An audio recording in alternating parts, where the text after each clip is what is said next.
I live in Maplewood, Illinois, a quaint town where the seasons change dramatically, reflecting the turmoil that often brews within the lives of its residents. My name is Evelyn Carter, and I am 32 years old. I have built my life around my passion for graphic design, spending most of my days creatively pushing pixels and crafting compelling visuals. I love my small studio filled with graphic novels and design books, and I am known for my brilliant eye for art and concepts. My vivid imagination often translates into captivating designs that leave clients impressed, and that gives me the satisfaction I crave. However, I also know the bitter taste of rejection. It all started one crisp autumn evening about 10 years ago during a neighborhood party. I had been nervously anticipating it for days, mainly because I hoped to connect with some local creatives who could breathe new life into my stagnant social life. The sun was setting, casting a warm glow on the gathering as laughter echoed, blending seamlessly with the rustling leaves. Among the attendees was Lindsay, my high school nemesis, a woman who had made my teenage years excruciating. I can still remember the way she tossed her head back, cackling with delight, as she recounted an embarrassing incident from our senior year. "Do you remember when Evelyn slipped in the cafeteria? I thought she would never get up." The crowd erupted in laughter while I stood there, frozen in time, the warm color of the autumn sky contrasting with the coldness in my chest. All I wanted was to blend in, to be accepted, but there I was, the punchline of someone else's joke. That night shook my world. With each laugh that erupted from the crowd, I felt small, less than, like a mere ghost haunting the periphery of my own life. It was like I was back in high school, invisible and ignored, while Lindsay basked in the limelight, replacing my self-worth with her arrogance.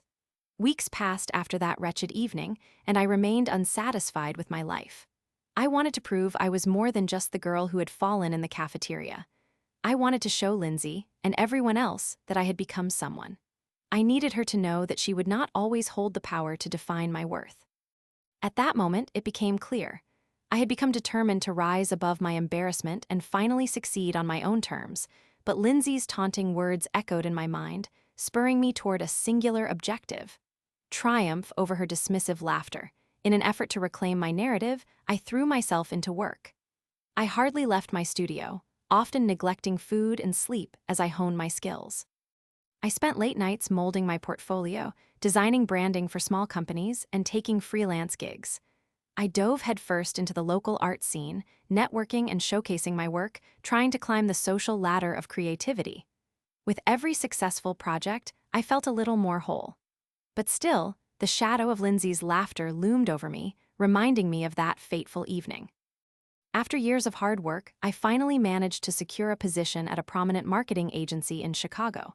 It felt like a victory, a priceless validation of my abilities. My heart raced with excitement, but as the months passed, I still felt a nagging emptiness. I had built a career, yet my mind drifted back to the faces that had snickered at me. I needed to confront my past and face Lindsay. One day, I stumbled upon her name while scrolling through a professional network. It turned out that Lindsay had established herself in the same industry, but with an entirely different approach. She focused on corporate branding, and I couldn't help but feel a mix of envy and resentment. Even though I was doing well, I wanted to confront her, not out of hostility, but to finally stand tall. I reached out to a former classmate who had worked with her. I gradually pieced together details of Lindsay's rise to success. She was still unkind and arrogant, often reminding people how far she had come while belittling others. Months later, a company retreat presented the perfect opportunity for a rare reunion. I heard that Lindsay was invited to speak, and unbeknownst to her, plans were forming in my mind. I wanted to outshine her. I wanted to show everyone who had been there that night at the party that I had not only risen above my past, but had surpassed her in so many ways. As the date of the retreat approached, I meticulously prepared my presentation, drawing from everything I had learned over the years. I aimed to captivate the audience, to paint a picture of success that would overshadow any doubts they might have about me. I wanted Lindsay to see me stand confidently on that stage, like an artist unveiling her masterpiece. I was ready to savor that moment of redemption, until I learned Lindsay had been tasked with introducing me to the audience. My heart sank. I felt the fragile wall I had built around my confidence start to crumble. I had thought I could finally close that chapter of my life, yet here I was, faced with her just as I had feared. I waited anxiously for my moment to speak, the fear creeping in. As I stumbled through my presentation, I could see her smirking in the front row. That same smirk that had taunted me so many years ago ignited something inside me, a fire that had gone dormant. The crowd seemed impressed by my work, but all I could see was her laughing eyes, undermining my efforts, ready to strike again. After the presentation, I felt like I had fallen back into that dark place, a reminder that I had not conquered my past, but merely avoided it. Once everyone had left, I found myself fuming with frustration. While I handled the humiliation of the moment, I realized I could turn this rage into a weapon. This time, I would strike back, not for revenge, but to demonstrate my growth. I would expose the truth behind her facade. I began to gather information about Lindsay's business dealings. The deeper I dug, the more I discovered. I found out that her firm had been cutting corners and using unethical practices to push her agenda. She might have been successful on the surface, but beneath it all was a tangled web of deception. My pulse quickened as I plotted my next move.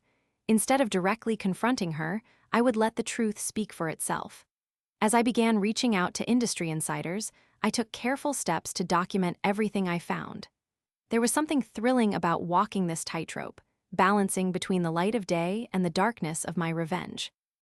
I worked alongside a few colleagues who shared my knowledge of ethical standards within our industry. Together, we crafted a strategy to bring Lindsay's weaknesses to light.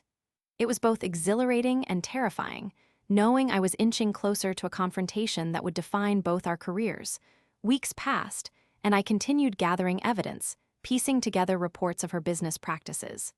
However, I experienced some failures along the way. I faced hurdles that tempted me to back off, but I pressed on. I was no longer the scared girl who fell in the cafeteria. I was determined to unveil the truth I had unearthed. But with every bit of good news, there were also setbacks, a leaky roof when I could not afford repairs, or losing clients who had been integral to my growth. I felt the weight of the world pressing against my shoulders as I struggled to maintain my balance. I reached my lowest point when I received a call from a client I thought would stand by me. They had decided to go with Lindsay, despite all I had uncovered. The betrayal cut deep, and I could feel doubt creeping back in. My vision seemed distorted as I grappled with the fear of failing not only in my pursuit against her, but in my career altogether. Sitting in my studio, I reflected on the countless hours I had sacrificed to rise above my past, only to feel like I was losing ground again. But then, in the darkness, something reignited within me, a fire I thought had been extinguished. I realized I could not let my fears hold me down. I decided to take one more shot at bringing Lindsay to justice.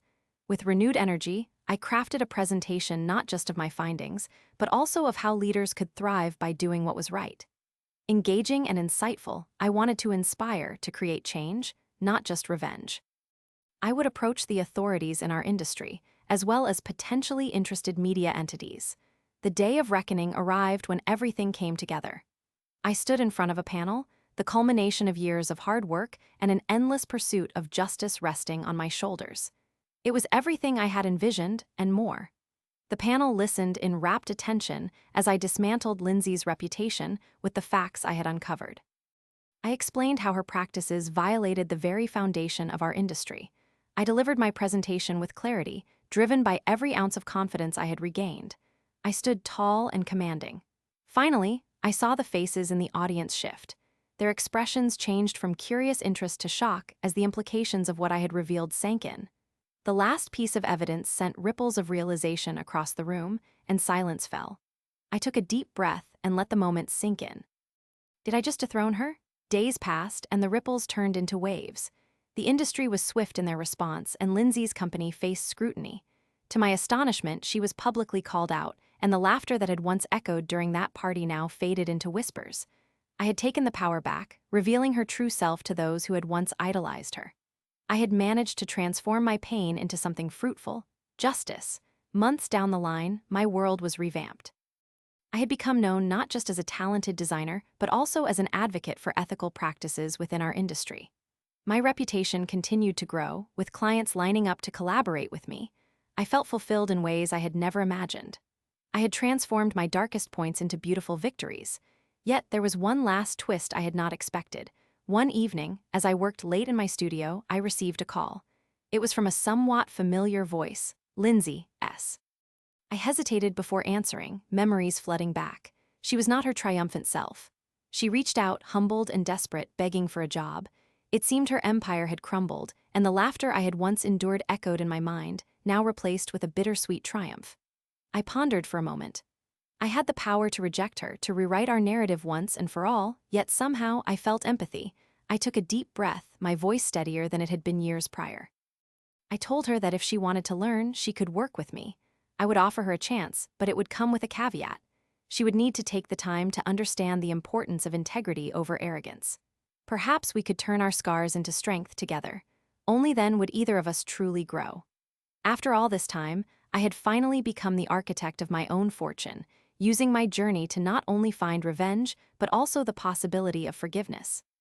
Life is sometimes intricate and ironic, and in that twist, perhaps I could finally reconnect not only with my past, but also with a more hopeful future.